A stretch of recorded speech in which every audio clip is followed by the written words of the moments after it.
प्रसिद्ध समाज सुधारक और विचारक पंडित दीनदयाल उपाध्याय ने एक बार ये कहा था कि जब तक अंतिम पंक्ति में खड़े व्यक्ति का उदय नहीं होगा तब तक भारत का उदय भी संभव नहीं है। यानी कि देश के विकास को तभी सफल माना जाएगा जब आखिरी व्यक्ति या आखिरी तबके तक उसका लाभ पहुंचे। पंडित दीनदयाल उपाध्याय की कही गई इन बातों को दशक बीत चुके हैं, लेकिन क्या हमारे देश में वाकई ऐसा होता है? ये सोचने समझने के लिए आप समाचार देख सकते हैं, रिसर्च कर सकते हैं। आप कोई भी ओपिनियन बनाएं उससे पहले आप उस पंक्ति को भी समझ लीजिए जिसकी हम बात कर रहे हैं। भारत में विकास की पंक्ति का सीधा सरल अर्थ यह है कि वो जातियां जो विकासशील रहीं वो इस पंक्ति में पहले या फिर आगे के पायदान में नजर आती हैं, तो वहीं पर वो जातियां जो कि विकास के पथ पर पिछड़ गई उन्हें हम इस पंक्ति के आखिर में खड़ा देखते हैं। विकास के पथ पर पीछे छूट गई इन जातियों को व्यावहारिक भाषा में ओबीसी, एससी, एसटी के नाम से पुकारा जाता है, सुना जाता है। हालांकि कौन कितना पीछे है ये बहस का मुद्दा हो सकता है, लेकिन शेड्यूल्ड ट्राइब्स इस रेस में सबसे पीछे हैं, इससे इनकार नहीं किया जा सकता है। शेड्यूल्ड ट्राइब्स, ट्राइबल्स यानी कि आदिवासी उस पंक्ति के आखिर में तो खड़े हैं, लेकिन हमारे देश के लोकतंत्र की खूबसूरत कहानी कुछ ऐसी है।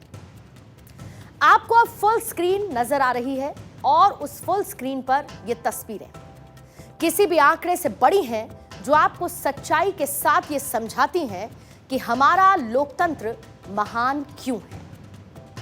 इन तस्वीरों में आपको हमारे देश के प्रधानमंत्री नरेंद्र मोदी नजर आ रहे होंगे और साथ ही राष्ट्रपति द्रौपदी मुर्मू जी भी। ये भारत के पावर सेंटर के सबसे टॉप की पोजीशंस हैं जिस पर नरेंद्र मोदी जो कि एक ओबीसी हैं और द्रौपदी मुर्मू जी जो कि एक आदिवासी महिला हैं, ये लोग पदस्थ हैं। अब आप विचारों का विरोधाभास समझिए। एक तरफ है विकास की पंक्ति का एस्टिमेटेड मैप, दूसरी तरफ है पावर सेंटर का एग्जैक्ट मैप। विकास की पंक्ति में सबसे पीछे खड़े लोग भी देश के पावर सेंटर में सबसे आगे आ सकते हैं। ये बात तो इस तस्वीर से भी साफ होती है। मतलब ये बताता है कि भारत का गरीब अब सपने भी देख सकता है और उन्हें पूरा भी कर सकता है, क्योंकि विदेशी नैरेटिव से अगर आप देखेंगे तो क्या द्रौपदी मुर्मू जी ने कभी ये सोचा होगा कि वो मैडम प्रेसिडेंट बन जाएंगी?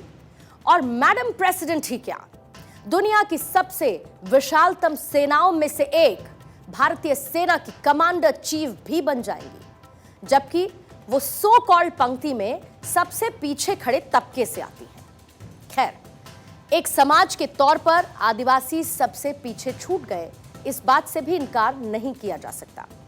लेकिन सवाल यह है कि सरकारों ने बीते 76 सालों में जब उंगली पकड़कर सबको साथ लेकर चलना था तो इनका साथ क्यों छोड़ दिया? इस पर आप अपना अपना ओपिनियन दे सकते हैं, हमें भी बता सकते हैं, क्योंकि ये डिबेटेबल इशू है और काफी बड़ा है, और इसीलिए वो पीछे क्यों छूट गए उस पर बात ना करते हुए इस पर बात करते हैं कि आज उनको आगे लाने के लिए क्या क्या किया गया है। और यही होगी हमारी आज की इंडिया स्टोरी, जिसमें शामिल होगा आदिवासियों के लिए विजन ऑफ न्यू इंडिया का डिकोडेड रोड मैप।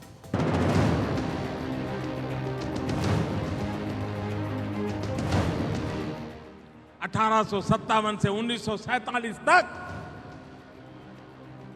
मेरे आदिवासियों ने हर हुकूमत के सामने लड़ाई लड़ी। ओरिजिनल मालिक जो है वो आदिवासी है, इस शब्द का ये मतलब है।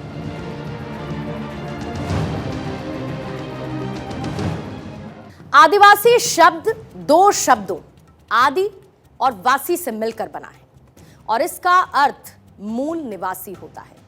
आदिवासी का मतलब है जो आदिकाल से या फिर पुराने समय से किसी जगह का रहने वाला हो। और यही वजह है कि आदिवासियों को भारत का मूल निवासी भी माना जाता है। इसको लेकर सियासी दलों के बीच भी कोई कंफ्यूजन नजर नहीं आती है। साथियों, हम आदिवासी समाज के बलिदानों के ऋणी हैं, हम उनके योगदान के ऋणी हैं। इस समाज के इसने प्रकृति से लेकर पर्यावरण तक, संस्कृति से लेकर परंपराओं तक भारत के चरित्र को सहेजा और संजोया है। आज समय है कि देश इस ऋण के लिए, इस योगदान के लिए आदिवासी समाज की सेवा कर उनका धन्यवाद करे। आदिवासी का मतलब क्या होता है? जो सबसे पहले था। सही बात है, जो हिंदुस्तान में सबसे पहले था। इसका मतलब है कि हिंदुस्तान का जो ओरिजिनल ओनर है, बात समझ आई, ओरिजिनल मालिक जो है वो आदिवासी है। इस शब्द का ये मतलब है। जिसको हम भारत माता कहते हैं, ये पूरा का पूरा देश, इस देश में सबसे पहले आप आए थे, मतलब सबसे पहले आपका हक बनता है। भारत में आदिवासी किस स्थिति में हैं, इसको आप कुछ और तथ्य और तस्वीरों से समझ सकते हैं। सबसे पहले आपको कुछ आंकड़े दिखा देते हैं। भारत में लगभग 705 जनजातीय समूह हैं। इनमें से लगभग 75 विशेष रूप से कमजोर जनजातीय समूह हैं।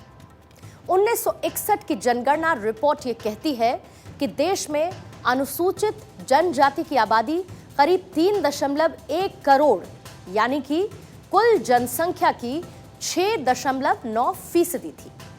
वहीं 2011 की जनगणना के मुताबिक देश में अनुसूचित जनजाति की आबादी लगभग 10.45 करोड़ हो चुकी है, जो कि कुल आबादी का, टोटल पॉपुलेशन का लगभग 8.6% है। सिर्फ भारत ही नहीं बल्कि पूरी दुनिया में आदिवासी रहते हैं। ये वो समुदाय है जो किसी जाति या धर्म से उस रूप से नहीं जुड़ा हुआ है जिस तरह से वो प्रकृति से, नेचर से जुड़ा हुआ है। दुनिया में आदिवासी समुदाय की आबादी लगभग 37 करोड़ है। ये पूरे विश्व की जनसंख्या यानी कि वर्ल्ड पॉपुलेशन का कुल 5% है। दुनिया में लगभग 5000 आदिवासी समुदाय हैं और जिनकी 7000 भाषाएं हैं। इतनी जनसंख्या होने के बावजूद इस समाज के बारे में आज भी लोगों को पता ही नहीं। लोग आज भी इनकी परंपरा और संस्कृति से अनजान हैं। ऐसे में आपको सबसे पहले आदिवासी होने का मतलब समझ लेना भी जरूरी बनता है। आदिवासी प्रकृति के पूजक और इसके संरक्षक हैं। इन्हें जंगल, पेड़, पौधों और पशुओं से बेहद प्रेम है, यानी कि लगाव है। और इनका मुख्य हथियार तीर धनुष है। ये शिकार में माहिर होते हैं।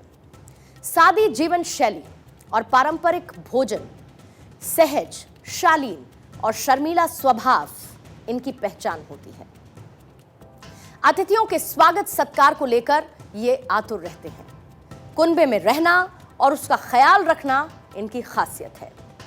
जड़ी बूटियों और औषधियों का ज्ञान इन्हें बहुत अच्छे से होता है।